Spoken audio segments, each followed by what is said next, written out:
Ishyamba kimeza rya Gishwati ni rimwe mu mashyamba yaragiye kuzima bitewe n'ibikorwa bya mwene muntu, ariko uyu munsi rikaba riri kongera kwitabwaho. Kuri ubu hakaba hari igice kinini kimaze kongera kumera. Tugiye kugaruka muri rusange ku miterere y'iri shyamba riherereye mu ntara y'Uburengerazuba, rikaba rikora ku turere nka Nyabihu ndetse na Rutsiro.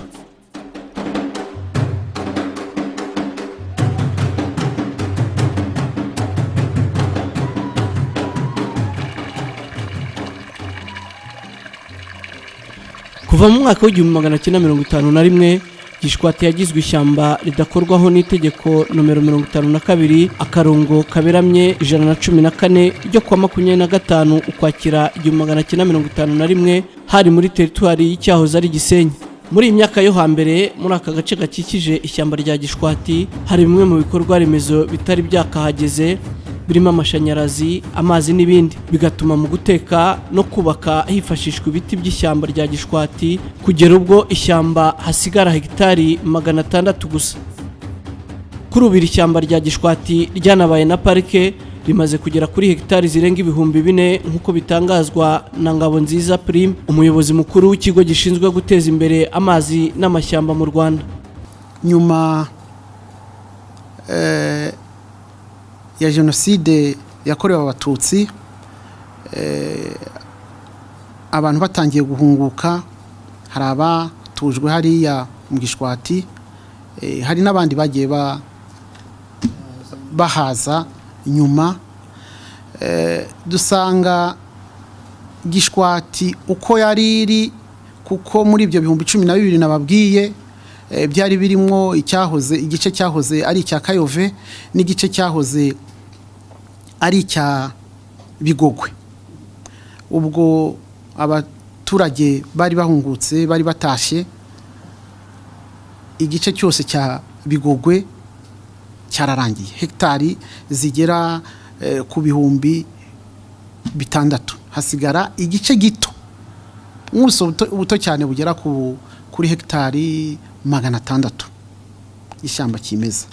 Ubu ishyamba kimeza ryasubiye kuba ishyamba kimeza, kuko twavuye kuri izo hegitari 600, ubu tugeze kuri hegitari, ubu ishyamba rya Gishwati na Mukura rigeze kuri hegitari 4520. Murumva ko hashyizwemo imbaraga nyinshi kugira ngo hasubiranywe, risubire ribi ishyamba. Vuba hashize nk'imyaka 2 nibwo ryashyizwe mu mutungo kamere w'igihugu, iba parike ya Gishwati Mukura. Ubu riri mu rwego rw'amashyamba y'igihugu agize umutungo w'igihugu ugizwe n'amaparike.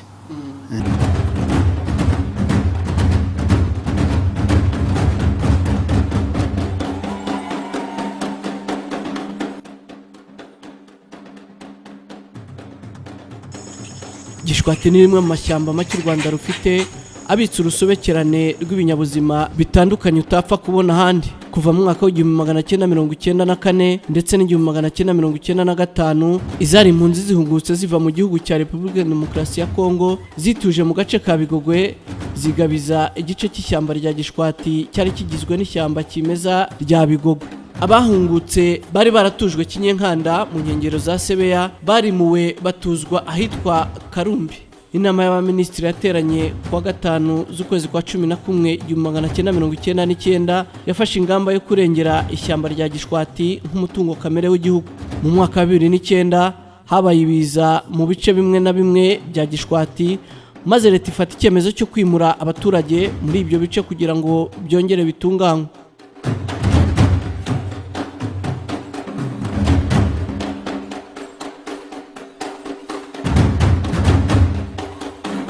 Ishyamba rya Gishwati ribamo urusobekerane rw'ibinyabuzima bitandukanye byari bigiye kuzima bizira ibikorwa bya mwene muntu. Kuri ubu nyuma yaho ryongeye kwitabwaho, bimwe mu binyabuzima byarongeye biragaruka, inyamaswa ziragaruka nk'uko uyu murinzi w'ishyamba abisobanura.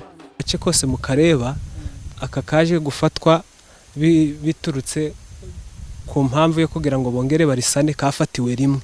Ariko kino gice cyose ukimubona cyari cyaratemwe no guhingwa, hari harasigaye agace gatoya karimo hakurya urebye kuri uno musozi harimo agace gatoya kari karasigayemo ibiti byari bibamo impundu, nizo zagiye zirokoka ku mpamvu y'ako gashyamba. Haruguru yaho naho haratemwe, ubundi ibi biti bimwe haruguru harimo ibyagiye bivanwamo by'intusi, hari haragiye hategwamo intusi, ariko muri iki gihe zagiye zivanwamo, kuko na n'ubu usubiyemo ushobora gusanga harimo intusi zikirimo ku mpamvu y'uko ryari ryaratemwe rikongera rigasanwa. Ariko ukurikije uko ibihe bigenda biza binasimburana, nuko ubuyobozi bugenda burihereza agaciro ndetse n'abaturage kugenda basobanukirwa agaciro karyo, usanga uko ibiti bigenda bikura n'inyamaswa zirimo zigenda ziyongera. Inyamaswa ubundi zikunda kugaragara habamo chimpanze arizo mpundu, hakabamo inkima bazita golden monkey, hakabamo n'izo bita imbeya, ni zimwe z'umukara ziba zifite icyashya. Hano ni yego niho zitandukanira n'inkima. Iryo ntabwo nyizi ko ntazo, usibye inzoka ushobora kwikanga wenda ko yaba yakurya, ariko nta nyamaswa irangiriza umuntu muri kano gace. Inyamaswa zari zirimo ni inyamaswa zitwa impundu, nizo zagaragaraga nk'inyamaswa nini se cyangwa nkuru zirimo, nta bundi ni inkima se cyangwa inkende.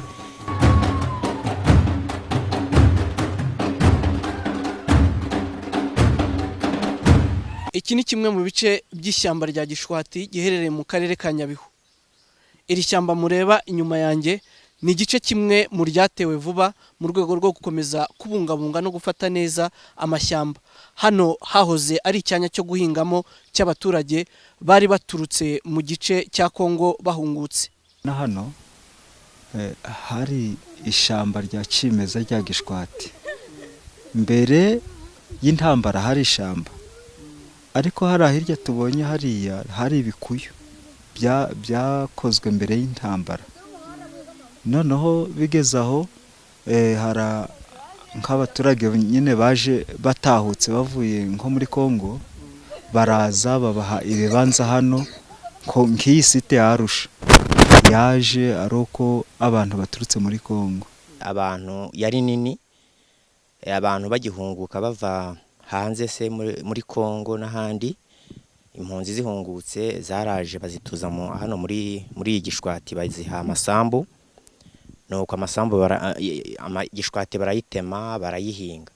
Nyuma yaho igihe kigeze hazaho kuvuga ngo kubungabunga ibidukikije leta, habaho abantu bo kuyibungabunga, bituma imirima imwe yari irimo muri Gishwati abantu bahingaga, bituma babigiza hino kugira ngo Gishwati itakomeza kwangirika igashiraho.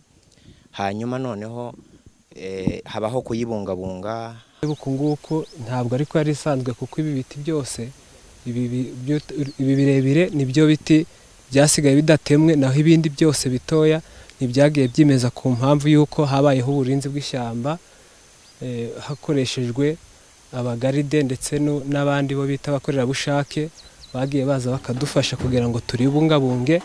Kuri ubu bamwe mu baturage bavuga ko bamaze kumva no gusobanukirwa akamaro k'amashyamba. Kandi rumwe kuri sante nk'ani wacu nta burwayi bukunda kuhaba kubera impamvu y'ikirere cyacu cyiza, dufite imidite, nta burwayi hano. Uburwayi budugira ni wenda ku bafite imirire itari myiza, ariko bisanzwe ku borozi tworora, urabona dufite nature nziza river, inka zacu zitanga amata, ku buryo dugira production ku bijyanye n'umusaruro w'ibihingwa. Burya ahantu hari n'ishyamba ntabwo imyaka yahanga yangirika, ntiyuma, igira ubuhehere. Tugira production ishimishije ku bijyanye n'ibirayi, ku bijyanye n'ubworozi, ku bijyanye n'ibihingwa by'ibigori, wasanga dufite production ishimishije icyo gihe, ariko nta n'uburwayi rwose. Hano usanga hari kuva mu kwezi kwa mbere kugeza mu kwa 10, uretse kwezi kwa 7 no kwa 8 gace gato, imvura turayihorana ihoraho. Ni akamaro kanini cyane Gishwati tuyororeramo, icyo nicyo cya mbere. Icya kabiri, umusaruro dukuramo wenda mu by'ubuhinzi utunze hafi igihugu cyose. duhinga ibirayi, duhinga ibirete, duhinga ibishyimbo, duhinga amashaza. Urumva ni ibihingwa ngandurarugo bitunze abantu benshi.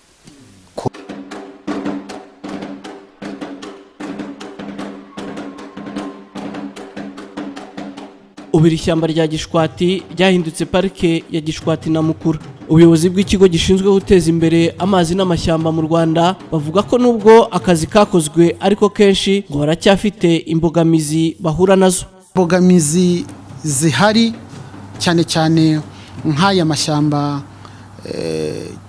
kimeza, nabwiye ko buri shyamba ryose rigira ubuhumekero kuko mu ishyamba kimeza rero dukunze guhura nacyo ni nk'uko urumva nta hantu haba hadatuwe, ni kwa kundi umuturage ashobora kuza agafataho igice cy'ishyamba cyangwa cy'ubuhumekero akagihinga akakitirya. Ibyo ni ibintu dukunze guhura nabyo. Icyo ni kimwe. Ikindi, ibiti bishobora gusarurwa ntagasarura ibiti atari ibye. Uwo ni umutungo w'igihugu, ni ibibazo duhura nabyo bya buri gihe, ariko tugenda tugerageza kubikemura.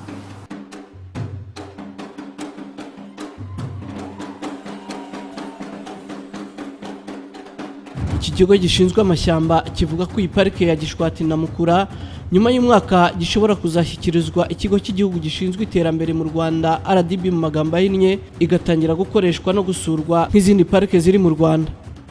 Gahunda ihari nuko tugomba kuzaryegurira RDB nk'ikigo cy'igihugu gifite mu nshingano zayo guteza imbere ubukerarugendo.